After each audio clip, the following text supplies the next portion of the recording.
Good morning, good morning, good morning, good morning. Come in the room. It's Friday. Whew. It took a lot to get to Friday. It took a whole lot to get to Friday. But come on in the room. Come in the room. Some of you have been saying that you have appreciated my moments, my few moments of wisdom. I thank you for those who have commented, for those who have responded or sent messages. I have people that would send me a message and say I needed that word or I needed to share that word. And I appreciate it because sometimes I think I'm going through things, I'm experiencing things, and I'm like, Lord, if it can't help me, let it help somebody else. But it's actually helping me as well. So I'm just going to wait a few more moments for some people to come into the room. Hopefully, you are having a great Friday. Hopefully, you've had a great week. We are grateful to wake up and to be in our right minds and to have the activities of our limbs and to be where God has desired for us to be. Come in the room.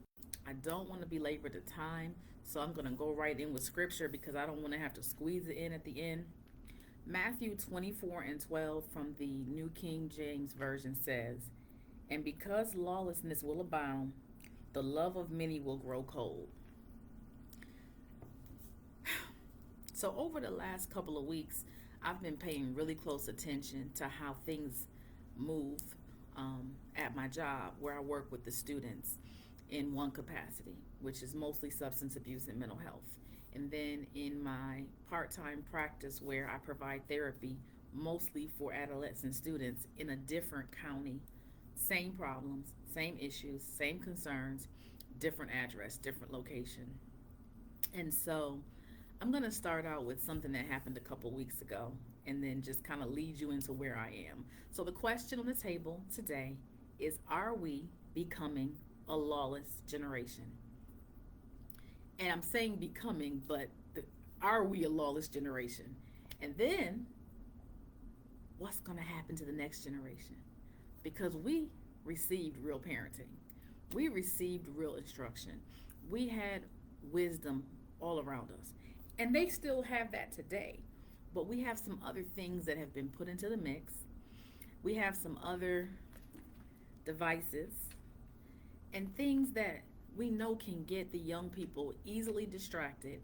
And so, if their foundation is not sure, if they spend more time on social media than they do with their family, in the Word of God, in church, with sports, anything that's positive, if the scale is not balanced and they're getting more of the negative, then we are going to open our eyes one day and say, what happened to this generation? We're watching it happen. It's happening slowly to some.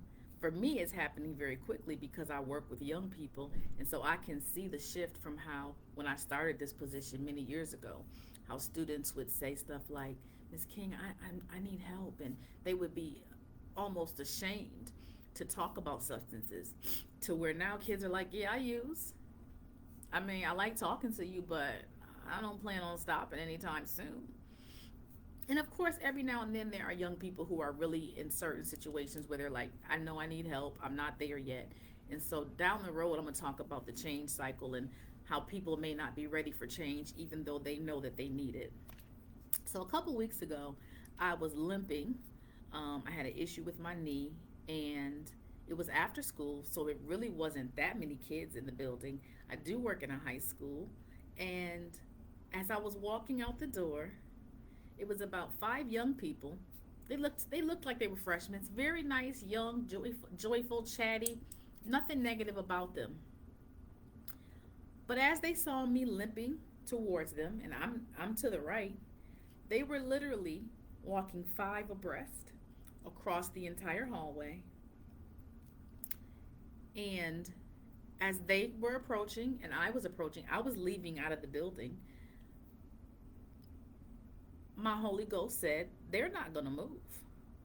And it wasn't a rude thing. It was just like they hadn't even thought to move out of the way. Now, I know I look good for my age, but clearly they know I'm not a student. And even if I was a student, so they're walking five abreast. I literally take three more steps, one, two, three, and I just stop. I don't say anything. They part like the Red Sea and walk around me. They were multiple races, so this is not about that.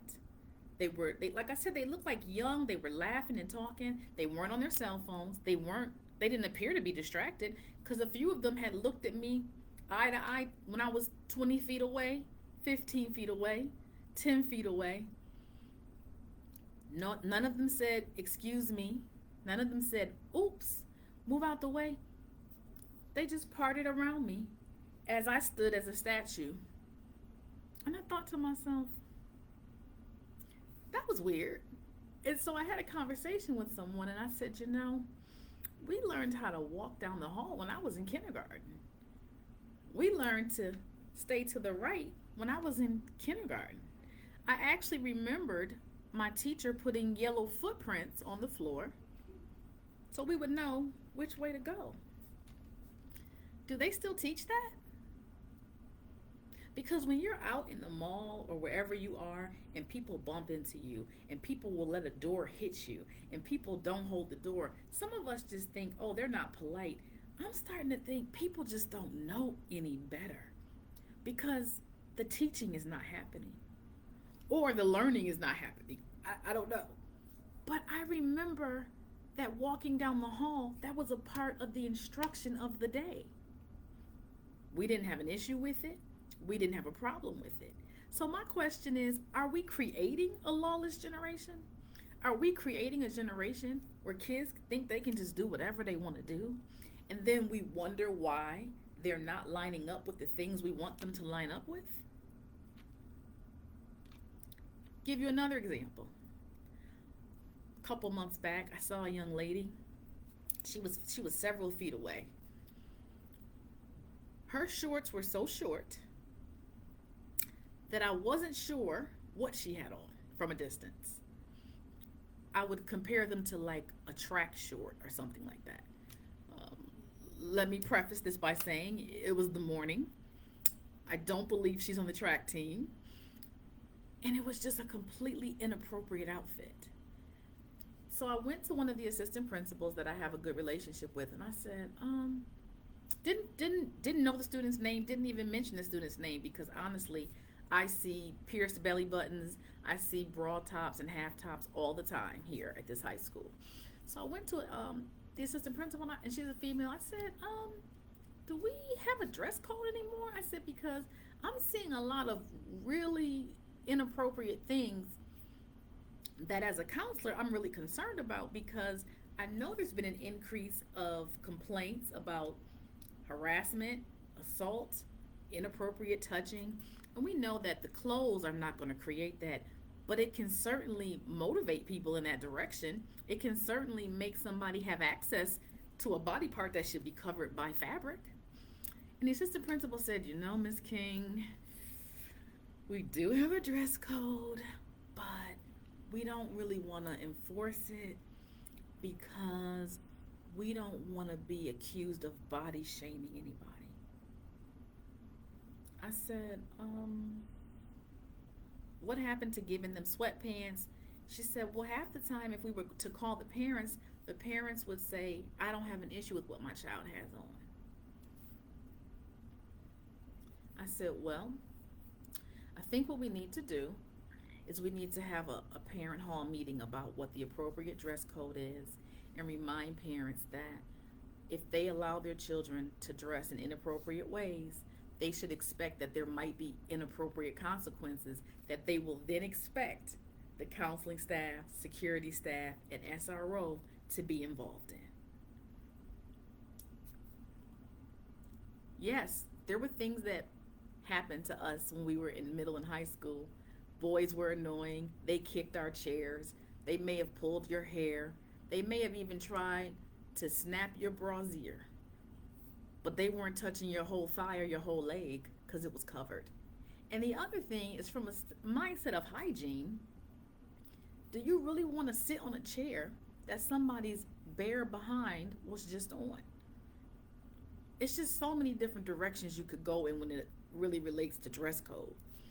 And she said, yeah, and we also don't want to get into that because if they were transgender, that might be like bullying. And she was giving me all these reasons, and I was like, so we're setting up reasons why we can't enforce rules for the betterment of the kids, for the safety of the kids. Okay. I left it alone. I've seen many things here at the high school. I've seen outfits that grown women shouldn't wear anywhere. Another example, I had a parent send me an email the other night. She found me through her insurance company. She said, Miss King, well, Robertson, she called me because that's the name that I have listed. I need your help. Our family is in trouble. My daughter is 17 years old and she's drinking and she's smoking marijuana, and I know she needs therapy, and she's so angry and she's so nasty, and she didn't even come home this weekend. I know where she is, but she refused to come home, and we need help. I mean, we need help right now. This was Sunday night. I went ahead, I read the email, and usually I take a day or two to respond. I said, well, no, it sounds like this woman is in crisis. Her family's in crisis. She went on to say how she had been crying all day and she was stressed out and that she needed her own therapist as well. And I said, well, our office is moving right now, so we're really in a transition, and usually it would take about 7 to 14 days to get your daughter set up for therapy, to get the approvals for the insurance and everything in place. I said, but if I get the information to you Monday and you get it back to me by Tuesday, I will fit her in on Thursday. She said, okay. We did it all. We did everything we needed to do. Um, Not a problem. Wednesday night, I sent her an email. Great, I have your daughter scheduled for Thursday evening. I'm excited to be working with your family. Blah, blah, blah. I got a message back. Oh, my daughter's a competitive cheerleader and she has practice at that time. Can we try to get her in next week?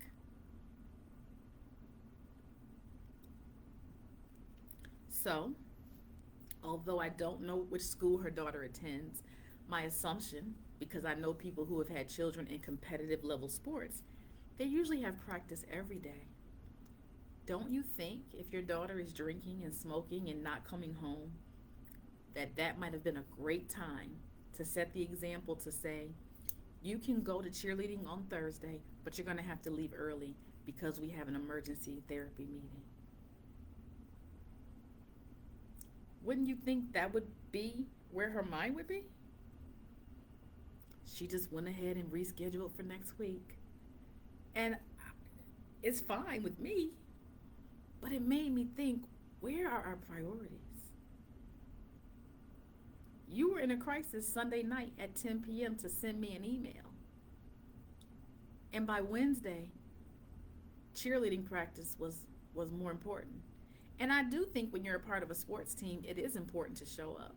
But I also think when your child is rebellious, defiant, using substances, not coming home, that you have to let her know that that's serious and you have to do something different. I'm going to use my friend Latoya's word. You have to pivot. Because what you just told her and you just told her new therapist is that once the fire comes down from the crisis, you just go back to doing what you were doing. And that's okay. I'm still going to give my very best. But it's going to make me change the mode of how I go into therapy with this family. We have to ask ourselves, have we become a lawless generation? What are we teaching our children and the people around us about how it is to move and be in this world? One last example. One thing I noticed about driving in Northern Virginia is that the word yield for most people means to speed up.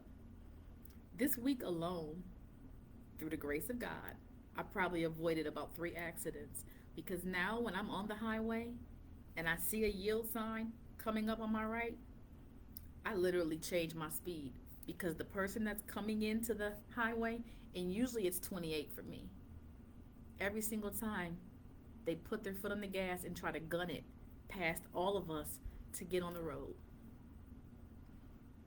Now, we all know none of us are perfect drivers, but do we not remember those signs were put there for a reason? The other thing I notice about drivers, and I'm saying this because if you're guilty of this, stop doing it. You're on the highway, you're in this right lane, somebody is in this lane trying to get over, they need to get off. And rather than fall back and lower their speed, they speed up and try to shoot in front of you to get off the highway. But you're the one that needs to get off the highway, not me. But we have to still make the right decision. So you know what I do? I fall back. I fall back. Even though I'm going the speed limit or I'm going with the flow of traffic, when I see what's happening, and we have to be very aware. If you don't get anything else from what I'm saying, we have to be very aware in this day because people are just doing what they want to do in every way, in every area. No, I don't feel like following the rules of the road. I'm not even going to talk about a four-way stop because we will be on this live for 30 more minutes, and that's not the purpose. We have to be more aware of how we are moving. We're not in this world by ourselves. We have other people around us. And whether you're distracted, whether you just don't care, whether you think it's all about you and you can do what you want to do, that is what is leading to a lot of accidents, literally and figuratively. A lot of the things that are going wrong in our lives are because we just want to do it our way with no thought that the person next to you might just do it their way. That's why there are laws, so that we can generally be doing the same thing for the safety and betterment of everyone around us. The Bible said we would become a lawless generation and that our love would wane cold. Don't be guilty of that. Don't be guilty of just doing your own thing, especially if you call yourself a true believer. Don't be found in a place where you just do what you feel like doing and then wonder why things aren't going your way. It can't work. It doesn't make sense. It's not logical. So, those are my few moments of wisdom. I know I kept you a little longer than I like to.